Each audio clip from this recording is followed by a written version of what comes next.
नमस्कार दोस्तों, welcome to my YouTube channel state job. दोस्तों, अगर आप चैनल पे नए आए हो तो आपसे रिक्वेस्ट है, चैनल को सब्सक्राइब करके सपोर्ट कीजिएगा डेली जॉब नोटिफिकेशन के लिए। दोस्तों, छोटे यूट्यूबर हूँ, आपकी एक सब्सक्राइब मेरे लिए मोटिवेशन की तरह काम करते हैं, आप लोगों के लिए काम करने का। सो प्लीज़ इन्फॉर्मेशन अच्छी लगे तो चैनल को सब्सक्राइब ज़रूर करके जाइएगा। दोस्तों, Tamil Nadu police short and bureau SBCID Chennai department पे जूनियर रिपोर्टर का रिक्रूटमेंट होने वाला है। जैसे कि एक शॉर्ट एंड स्टेनोग्राफर भी आप समझ सकते हो। टोटल वैकेंसी 54, जिसमें बैकलॉग वैकेंसी 18 बैकलॉग वैकेंसी है पुराना, और 36 न्यू वैकेंसी है। दोस्तों, ऑफिशियल नोटिफिकेशन में देखते हैं कास्ट वाइज वैकेंसी। दोस्तों, ये ऑफिशियल नोटिफिकेशन अब देख सकते हैं, एडवर्टाइजमेंट नंबर 01/2024, जो कि 14 मार्च 2024 को निकला है। ये देखिए दोस्तों, टोटल 54 पोस्ट में से 36 प्लस 18 बैकलॉग 10 वैकेंसी। पे स्केल 36,200 से लेके 1,14,800 रुपया की बेसिक पे स्केल के हिसाब से आप लोगों को सैलरी मिलेगा। यहाँ पर कास्ट वाइज वैकेंसी डिटेल देखते हैं दोस्तों। अब देखिए यहाँ पे कास्ट वाइज वैकेंसी डिटेल में तमिलनाडु का सभी कास्ट के बारे में नहीं मालूम, यहाँ पर जो दिखाया गया है GT कैंडिडेट के लिए टोटल 6 पोस्ट, बैकलॉग नहीं है, ये डायरेक्ट वैकेंसी है। GT PSTM के लिए 1 पोस्ट डायरेक्ट। GT वुमेन के लिए 3 post direct. GT women PSTM के लिए 1 post. BC other than BCM के सिवा जो BC है उनके लिए 5 पोस्ट है direct. BC other than BCM PSTM यानी BC PSTM 1 post. BC other than BCM W यानी BC वुमेन के लिए 2 post direct. BC women PSTM के लिए 1 post direct. BCM male, M का मुझे नहीं मालूम, मैं मेल समझ लिया, ठीक है। BCM कैटेगरी के लिए 1 पोस्ट डायरेक्ट। दोस्तों, MBC कम DC जिसमें बैकलॉग वैकेंसी 4 पोस्ट, यहाँ पे डायरेक्ट वैकेंसी नहीं है, ठीक है। नहीं दोस्तों, आई एम सॉरी, यहाँ पर MBC कम DC के लिए बैकलॉग 4 पोस्ट और डायरेक्ट न्यू 4 पोस्ट, यानी टोटल 8 पोस्ट है। MBC DC PSTM 1 post, backlog 1 post new, total 2 post. MBC DC women के लिए 1 पोस्ट बैकलॉग और 3 post new, total 4 post. MBC DC women PSTM के लिए 1 पोस्ट बैकलॉग, न्यू पोस्ट नहीं है, total 1 post. SC candidate के लिए बैकलॉग 5 पोस्ट और new 3 post, total 8 post. SC PSTM candidate के लिए backlog 1 post, new 1 post, total 2 post. SC women के लिए 1 backlog 2 new, total 3 post. SC women PSTM 1 backlog, new vacancy नहीं है, total 1 post. SC A category के लिए 1 backlog post है, total 1 post है। SC A PSTM backlog 1 post है, new नहीं है, टोटल 1 पोस्ट है। SC A PSTM 1 post backlog, new post नहीं है। SC A वुमेन बैकलॉग नहीं है, यहाँ पर पोस्ट ही नहीं है। SC A women, SC A category का जो वुमेन के लिए कोई पोस्ट नहीं है। SC A वुमेन PSTM के लिए 1 पोस्ट है, बैकलॉग वैकेंसी है नहीं, डायरेक्ट न्यू वैकेंसी है। SC A वुमेन PSTM के लिए 1 पोस्ट है न्यू, टोटल 1 पोस्ट। और ST PSTM के लिए 1 पोस्ट है, वो बैकलॉग वैकेंसी है। Total backlog 18 post, new 36 post, total 54 post है यहाँ पे। उम्मीद है दोस्तों आप लोगों को वैकेंसी डिटेल मालूम हो गया होगा, नहीं तो आप लोग वीडियो को पोस्ट करके अपने हिसाब से देख लीजिएगा टाइम लेके। क्वालिफिकेशन दोस्तों आपको 12 पास होना चाहिए ऑप्शन 1 में। उसके बाद आपको मस्ट गवर्नमेंट टेक्निकल एग्जामिनेशन पास होना चाहिए इन इंग्लिश शॉर्ट हैंड में। इंग्लिश स्टेनोग्राफी में आपको गवर्नमेंट टेक्निकल एग्जामिनेशन पास होना चाहिए हायर ग्रेड या फिर सीनियर हायर ग्रेड में। और टाइपिंग स्पीड पर मिनट 120 वर्ड, ये एग्ज़ाम आपका पास होना चाहिए, ठीक है। गवर्नमेंट टेक्निकल एग्ज़ाम पर मिनट 120 वर्ड आपका पास होना चाहिए इंग्लिश स्टेनोग्राफी में। दोस्तों, next must have passed government technical examination in English type writing. English type writing में भी आपको पास होना चाहिए हायर ग्रेड या फिर सीनियर ग्रेड। यहाँ पर इंग्लिश टाइप राइटिंग 45 वर्ड पर मिनट आपको टाइप करने के साथ आपको गवर्नमेंट टेक्निकल एग्जामिनेशन पास होना चाहिए। Working knowledge in Tamil short hand is required, आपको तमिल लैंग्वेज में भी, तमिल शॉर्ट हैंड में भी आपको वर्किंग करना आना चाहिए। ऑप्शन लास्ट में दोस्तों, last option, the candidate should possess sufficient working knowledge of computer in the day to day function of office. दोस्तों ऑफिस में जो दिन भर जो काम होते हैं, डे टू डे ऑफिस का जो काम होते हैं, उसमें आपको कंप्यूटर में वर्क करने का सफिशिएंट नॉलेज आपके पास होना चाहिए। ठीक है दोस्तों, आप आते हो एज लिमिट में। 1 जुलाई 2023 के अनुसार आपका जो एज होना चाहिए, SC ST SC A category candidate के लिए 18 से लेकर 37 ईयर, BC BCM MBC कम DC कैंडिडेट के लिए 18 से लेकर 34 ईयर, और बाकी जितना भी कास्ट कैटेगरी है उनके लिए 18 से लेकर 32 ईयर। आप चाहे तो दोस्तों ये नोटिफिकेशन लिंक से भी देख सकते हैं। ये देखिए एज लिमिट एज ऑन 1/7/2023 के अनुसार, ये देखिए यहाँ पर क्लियरली दिया हुआ है आपको बार्थ कब होना है, आप यहाँ से भी देख सकते हैं। ठीक है, डिटेल्स भी दिया हुआ है, कोई प्रॉब्लम नहीं होगा आपके लिए। देखिए नीचे क्वालिफिकेशन दिया हुआ है, जो क्वालिफिकेशन मैं आप लोगों को बताया यही क्वालिफिकेशन है, 5 पॉइंट है, देख लेना। दोस्तों job category state government job है, job location all over Tamil Nadu पे कहीं पे भी हो सकता है। सिलेक्शन प्रोसेस स्किल टेस्ट होगा और इंटरव्यू होगा। दोस्तों आप आते हैं स्किल टेस्ट में कैसे होगा और इंटरव्यू किस प्रकार होगा। ये है दोस्तों सिलेक्शन प्रोसीड्यूर। सिलेक्शन 2 स्टेज में होगा। पहला स्किल टेस्ट यानी short hand dictation steno typing, और दूसरा है इंटरव्यू। ठीक है, ये देखिए जो शॉर्ट हैंड का एग्ज़ाम होगा, part A part B. Part A में तमिल एलिजिबिलिटी टेस्ट लिया जाएगा। इसमें अप टू SLC स्टैंडर्ड यानी क्लास 10th स्टैंडर्ड का एज पर तमिलनाडु स्टेट गवर्नमेंट का सिलेबस जो है 10th स्टैंडर्ड का तमिल एलिजिबिलिटी टेस्ट। इससे जो तमिल एलिजिबिलिटी टेस्ट का जो सिलेबस है 10th स्टैंडर्ड का, उससे आपको 50 MCQ आएगा, 50 मार्क, और आपको 50 में से 20 कम से कम आपको पाना होगा। Qualifying mark 20 out of 50। You must need to score 20 out of 50 if you want to qualify part A exam.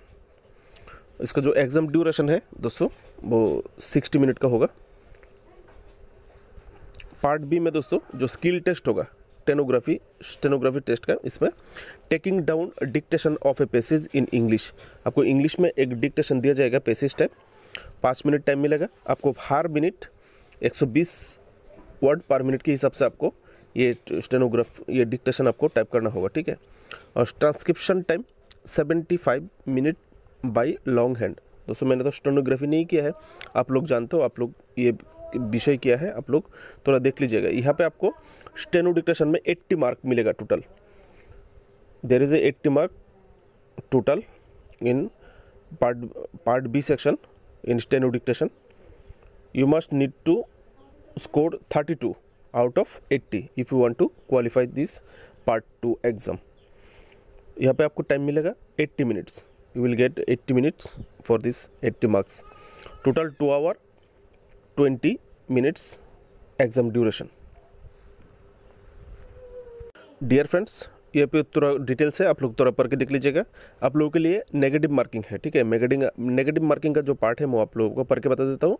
ये देखिए, method of evolution of transcribed paper in the skill test. ठीक है, ये देखिए, deduction of 1 mark each for of the following every omission of a word. अगर कोई word आपको type करते वक्त डिक्टेशन से छूट जाता है, बाद हो जाता है, आप लिखना भूल जाते हो, तो आपके लिए 1 मार्क काटा जाएगा। Every wrong word for a right word, every wrong word के लिए भी आपका 1 मार्क काटा जाएगा। थर्ड ऑप्शन में fast tense for present, singular for plural and vice. अगर आप पास्ट टेंस की जगह प्रेजेंट टेंस बैठा देते हो या फिर सिंगुलर की जगह प्लूरल बैठा देते हो तो भी आपका मार्क्स काटा जाएगा। आपको टाइप करते वक्त ग्रामर की तरफ भी ध्यान में रखना है। डिडक्शन ऑफ हाफ मार्क काटा जाएगा अगर स्पेलिंग मिस्टेक होता है। अगर आपका कोई टाइपिंग में किसी भी स्पेलिंग मिस्टेक होता है तो आपका हाफ मार्क काटा जाएगा। ठीक है दोस्तों, अब बाकी का डिटेल्स आप लोग थोड़ा देख लीजिएगा। Interview the skill test and interview will be only held at Chennai. आपका जो इंटरव्यू होगा वो चेन्नई पे लिया जाएगा, और ये स्किल टेस्ट, स्टेनोग्राफी टेस्ट और इंटरव्यू का एवरेज मार्क के ऊपर बेसिस करके आपका सिलेक्शन किया जाएगा। दोस्तों अप्लाई मोड ऑफलाइन, आप लोगों को ऑफलाइन अप्लाई करना है। ऑफलाइन अप्लाई 15 मार्च से स्टार्ट होगा और ऑफलाइन अप्लाई का लास्ट डेट 15 अप्रैल 2024। दोस्तों एप्लीकेशन फ़ी यहाँ पर ज़रूरत नहीं है क्योंकि आप लोगों को ऑफलाइन अप्लाई करना है। और ऑफिशियल से www.tnpolice.gov.in। दोस्तों एप्लीकेशन फॉर्म स्ट्रक्चर जो है ऑफिशियल नोटिफिकेशन में दिया हुआ है। दोस्तों ये है आपका एप्लीकेशन फॉर्मेट, इस फॉर्मेट को आपको फिलअप करना होगा। आप देख सकते हैं यहाँ पे आपका ये एप्लीकेशन फॉर्म स्ट्रक्चर को आपको सही बिना गलती की आपको ये एप्लीकेशन फॉर्म भरना है, ठीक है। पहले ऑप्शन में कैंडिडेट का नाम लिखना है। ब्लॉक लेटर में आपका माध्यमिक मार्कशीट और सर्टिफिकेट में जो नाम है आपका वही लिखना है, ब्लॉक लेटर में लिखना है, याद रखिएगा, ठीक है। सेकंड ऑप्शन में whether you have change your name and notify it in gadget. अगर आपने अपना नाम चेंज किया है, चेंज करना है तो यहाँ पर आपको लिखना है विद प्रूफ नोटिफाई गैजेट के अनुसार। मोबाइल थर्ड ऑप्शन में मोबाइल नंबर, उसके बाद डेट ऑफ बर्थ, उसके बाद आपका gender male female, material status marital status, अगर आप शादीशुदा हो कि नहीं, ठीक है। मैरिजुअल स्टेटस नहीं हो तो अनमेरिड, मैरिड हो तो मैरिड। आइडेंटिफिकेशन मार्क, आपकी बॉडी से कोई भी आइडेंटिफिकेशन मार्क जैसे कि ब्लैक मोल, काट मार्क, फॉक्स, तो ये अलग अलग जो आपने अपनी सबके जो आइडेंटिफिकेशन मार्क है, मार्क 1 मार्क 2, आप 2 मार्क दे सकते हो आइडेंटिफाई करने के लिए आपको। Nationality Indian, father's name, mother's name, email ID. एक ईमेल आईडी आप सही से दिएगा, एक्टिव ईमेल आईडी देना क्योंकि आजकल जितना भी मैसेज आएगा वो ईमेल आईडी के थ्रू ही आता है, इसलिए एक्टिव ईमेल आईडी देना। उसके बाद रिलीजन अगर आपका जो जिस रिलीजन से हो, हिंदू, मुस्लिम, बुद्ध, क्रिश्चियन, जैन, जो भी आपका रिलीजन है आप दे दीजिएगा। Do you possess community certificate issued by Tamil government. अब यहाँ पर आपको पूछा गया आपने कोई आपकी कम्युनिटी का कोई सर्टिफिकेट अगर इशू किया है तमिल गवर्नमेंट के साथ तो आपको यहाँ पर लिखना है, ठीक है। कम्युनिटी, आप किस कम्युनिटी से बिलोंग करते हो, SC ST OBC जनरल, जो कास्ट यहाँ पर दिया गया है, GT MBC BC वो लिखना है, ठीक है। परमानेंट रेसिडेंस एड्रेस, आपको city, pin code, state, union territory जो भी है आपको एड्रेस लिखना है। पुलिस स्टेशन इन होश जुरिडिक्शन योर रेसिडेंस फॉल्स, किस पुलिस स्टेशन की अंडर में आपका हो जाता है, पुलिस स्टेशन का नाम लिखना है। Pin code, address for communication जो लिखना है। कम्युनिकेशन आपको किसी का परमानेंट एड्रेस एक जगह होता है और कम्युनिकेशन का एड्रेस अलग जगह होता है। क्योंकि मैं रहता हूँ एक जगह लेकिन मेरे घर का जो एड्रेस है मेरी कागजात के हिसाब से वो परमानेंट एड्रेस है, मैं रहता हूँ दूसरी जगह, वो अगर कहाँ से आपको कम्युनिकेट करे, अगर आपको कुछ मैसेज भेजना हो तो कहाँ पे कम्युनिकेट करे वो एड्रेस आपको देना है। पुलिस स्टेशन इन होश jurisdiction your residence fall, same वहाँ पर भी दिया था, तो आपका रेसिडेंस किस पुलिस जुरिडिक्शन के अंदर आता है अब लिखना है। क्वालिफिकेशन आप देख सकते हो, ये डिटेल सही से ही भरना है, आपको यहाँ पे गलती नहीं करना है। एकेडमिक, माध्यमिक आपने कब पास किया था, रजिस्ट्रेशन नंबर ऑफ मार्कशीट का रजिस्ट्रेशन नंबर देना है। और ईयर ऑफ पासिंग, आपने किस साल को क्लास 10 पास किया था, क्लास 12 कब पास किया था, registration number, year of passing. Degree अगर आपने किया है तो डिग्री का रजिस्ट्रेशन नंबर, कब आपने डिग्री कंप्लीट किया है लिखना है, ठीक है। टेक्निकल क्वालिफिकेशन जो English short and higher grade 120 minute per word का जो डिग्री आपने लिया है, रजिस्ट्रेशन नंबर और आपने कब पास किया था लिखना है। English typing higher grade per minute 45 word, इसका अगर कोर्स किया है तो रजिस्ट्रेशन नंबर और ईयर ऑफ पासिंग लिखना है। Have you studied Tamil as a subject in 10th standard और SLC, आपने क्लास 10th स्टैंडर्ड जब पास किए थे क्या आपकी सब्जेक्ट में से कोई एक तमिल सब्जेक्ट था, अगर था आपको लिखना है, ठीक है। 22 number option, whether any criminal case have been filed against you, क्या आपके नाम के अगेंस्ट कोई क्रिमिनल केस फाइल किया है कभी किसी भी थाने पे, आपको यहाँ पे नील ही लिखना है, ठीक है। नो लिखिएगा क्योंकि आपको अप्लाई करना है। क्रिमिनल केस अगर आपके नाम पे रहेगा तो आपका आवेदन खारिज कर दिया जाएगा। Name of the post applied for, junior reporter लिख के ही दिया है फॉर्म में, ठीक है। नहीं लिखा हुआ था तो आप लोग लिख लीजिए जूनियर रिपोर्टर। बाकी के जितने डिटेल्स आप लोग पढ़ लीजिएगा। दोस्तों आप लोगों को जो ये एप्लीकेशन फिलअप करके भरना कहाँ पर है, आपको कुछ जो नोटिस में लिखा है देखते हैं नोट में। दोस्तों यहाँ पर नोट पे बताया गया है the candidate should input his community correctly, आपका जो कम्युनिटी, आप जिस कम्युनिटी से बिलोंग करते हो वो अच्छी तरह से लिखना। Any request for changing the community, अगर आपने गलती से भी कम्युनिटी एससी की जगह एसटी लिख दिया या फिर बीसी की जगह एमबीसी लिख दिया तो आप चेंज नहीं कर सकते, ठीक है।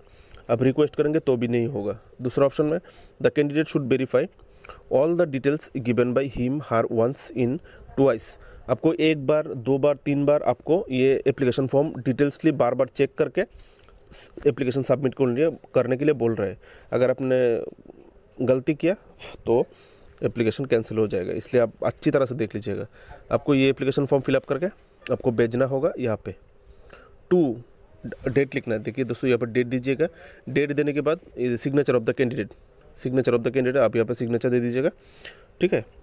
सिग्नेचर दे के यहाँ पर 2 कहाँ पर भेजना है, to the chairman selection committee, police assault and bureau headquarter, 2nd floor, old coastal security group building, DGP office complex, Mylapore, Chennai 600004। इस एड्रेस पर आप लोगों को भेजना है।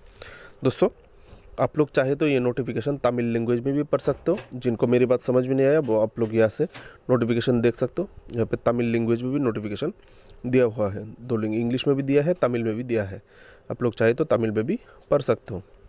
मुझे तमिल लैंग्वेज नहीं आता दोस्तों, नहीं तो मैं आप लोगों को पढ़ के बता देता। मैं तमिलनाडु से नहीं हूँ, माफ़ कीजिएगा। इसलिए अगर आप लोग देखना चाहते तो देख सकते हैं। डिटेल्स दिया हुआ है कुछ, आप लोग देख लीजिएगा। क्या डिटेल्स दिया हुआ है आप लोग कृपया थोड़ा देख लीजिएगा। मुझे लगता है ये तमिल लैंग्वेज में नोटिफिकेशन नहीं पब्लिश हुआ है, कुछ कैसे क्या करना है ये दिया गया है, ठीक है। ये नोटिफिकेशन नहीं है, माफ़ कीजिएगा। I am sorry friends. दोस्तों, ये नोटिफिकेशन लिंक और अप्लाई लिंक के लिए आप लोग, अप्लाई लिंक की तो ज़रूरत नहीं है, ऑफलाइन अप्लाई करना है। पोस्टल एड्रेस तो आप लोगों को मिल ही गया होगा। यहाँ पे पोस्टल एड्रेस आप लोगों को मेरे आगे भी वीडियो पे बताया, जब मैं अप्लाई का लास्ट डेट बता रहा था वहाँ पर भी पोस्टल एड्रेस है। इस एड्रेस पर आप लोगों को भेजना है। और ये लिंक के लिए आप लोग वीडियो डिस्क्रिप्शन में जाइए, आप लोगों को ये नोटिफिकेशन लिंक मिल जाएगा। बेस्ट ऑफ लक दोस्तों। चैनल को सब्सक्राइब करके सपोर्ट कीजिएगा डेली जॉब नोटिफिकेशन के लिए।